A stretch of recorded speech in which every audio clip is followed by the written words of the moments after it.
dans deux structures différentes et puis cette structure-là a beaucoup plus de souplesse. Puis le transport adapté, ça va faire partie de nos priorités.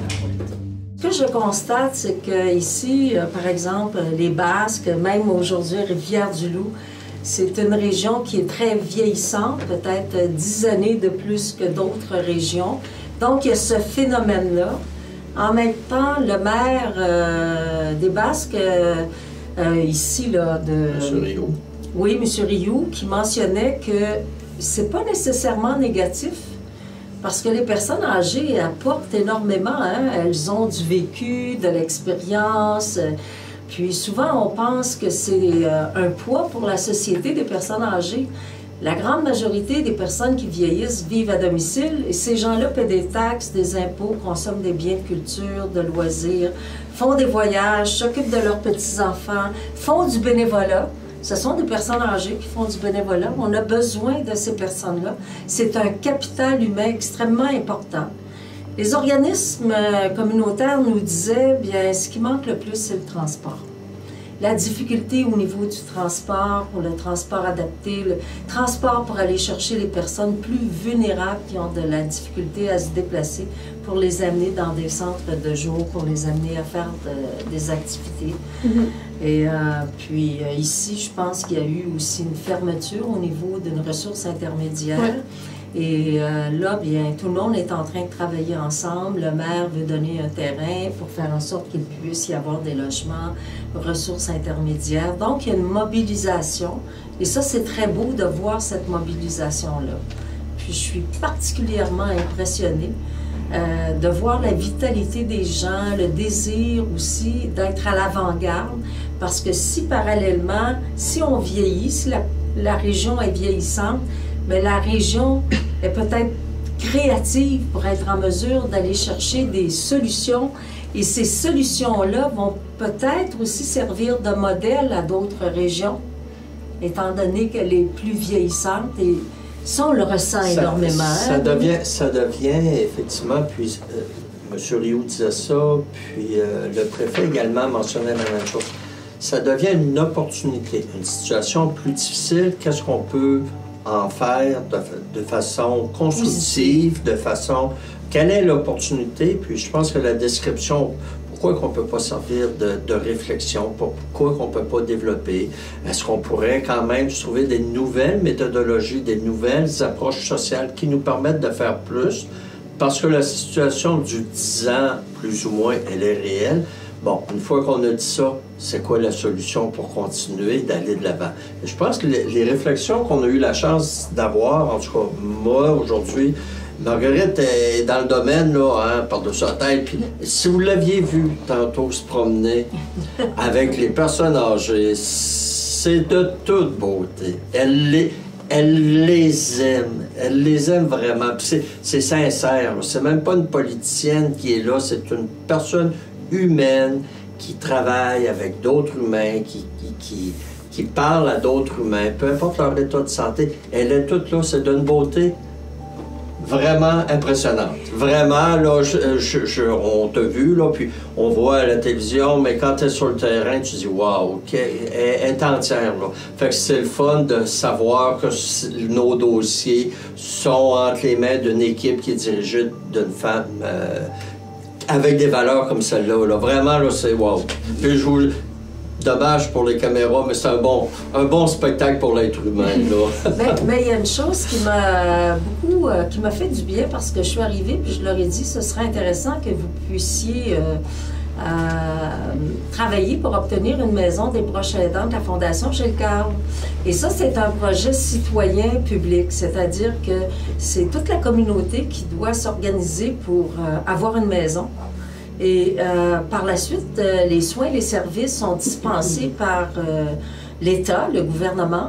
Et déjà, il y a eu du travail de fait sur le terrain où ils veulent s'unir, la région veut s'unir pour arriver avec une proposition. Ils ont même rencontré déjà la responsable du développement des maisons, Gilles Carle, pour les proches aidants. Ils l'ont même rencontré.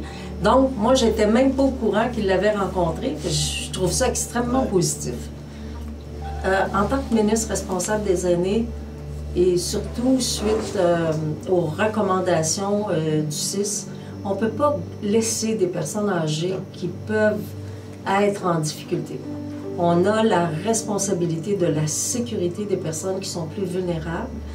Et il y avait, sans commenter l'histoire, je crois que ça a été important d'agir de cette façon-là. Il n'y a jamais personne qui...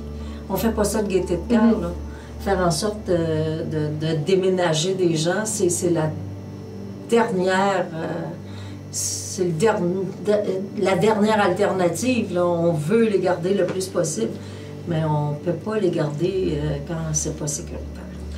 Puis, juste en termes de complémentarité, on sait que le maire de Trois-Pistoles, avec le préfet, ont sorti sur un projet, ils travaillaient sur un projet. Aujourd'hui, Marguerite, député, a demandé également une collaboration du CIS pour pas qu'on perde de temps dans l'élaboration du projet pour l'avenir. Puis on sait que ça avance. Là. Puis de l'autre côté, bien, on est en chantier sur des nouvelles réformes, sur des nouvelles façons de faire. Sans donner le nombre de places, le CIS a la responsabilité quand même de développer des places. Toutes les régions du Québec ont obtenu leur nombre de places. Et il y a des maisons qui seront développées. On va les annoncer à l'automne parce qu'il va y avoir une signature architecturale, plus une signature aussi à l'intérieur qui va faire partie de la philosophie de prendre soin des personnes qui seront dans ces maisons-là. Donc, maison des aînés, mais aussi maison alternative. Maison alternative, c'est pour les personnes qui sont plus jeunes, 65 ans et moins, qui vivent actuellement souvent dans des CHSLD avec des personnes atteintes de maladies d'Alzheimer. On veut plus ça. On veut que les personnes plus jeunes soient en mesure de vivre dans un milieu de vie plus intéressant. Puis aujourd'hui, j'ai entendu parler aussi du projet de la maison Martin-Matt. Je trouve que c'est un beau projet. Donc, je trouve qu'il y a beaucoup de belles énergies positives. J'ai parlé aussi avec des organismes communautaires qui ont beaucoup de bonne volonté. Puis c'est toujours la même chose, hein? Il y a une question de salaire, il y a une question de disponibilité aussi de ressources humaines. Un peu partout à travers le Québec, on est à la recherche des ressources humaines. C'est pas seulement dans le domaine de la santé, dans le domaine communautaire, c'est même dans le domaine touristique, dans le domaine de la restauration, dans tous les domaines actuellement. Le Québec vieillit, fait qu'on va devoir travailler fort pour trouver des ressources humaines pour venir travailler avec nous. On a commencé à travailler sur la première politique d'hébergement et de soins de longue durée dans l'histoire du Québec. On travaille déjà beaucoup sur la politique nationale des proches aidants. Dans mon titre, là, il y a aîné, mais il y a proche aidant. Puis je suis revenue en politique beaucoup pour cette politique-là. Je considère que c'est important. Là. Les proches aidants, c'est pas seulement des personnes aînées, ce sont des parents qui ont des enfants lourdement handicapés, des parents adultes qui ont des enfants handicapés qui vieillissent, qui n'était pas une réalité auparavant. Je mentionnais que l'espérance de vie d'un trisomique était de 21 ans, aujourd'hui elle est de 65 ans. Donc ça change complètement la dimension de vie. Des parents qui ont un enfant de 35 ans, 40 ans, trisomique, les parents vieillissent, qu'est-ce qui va arriver? Mais il y a aussi des enfants adolescents qui s'occupent de leurs parents. C'est une autre réalité dont on parle peu.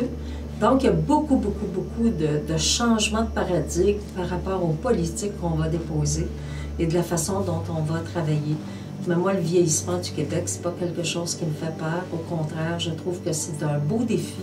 Puis quand on a des défis dans la vie, ben c'est ça qui fait qu'on avance puis qu'on fait les choses différemment. Puis je souhaite que le Québec devienne un modèle à travers le monde entier par rapport à sa façon de traiter ces personnes vulnérables.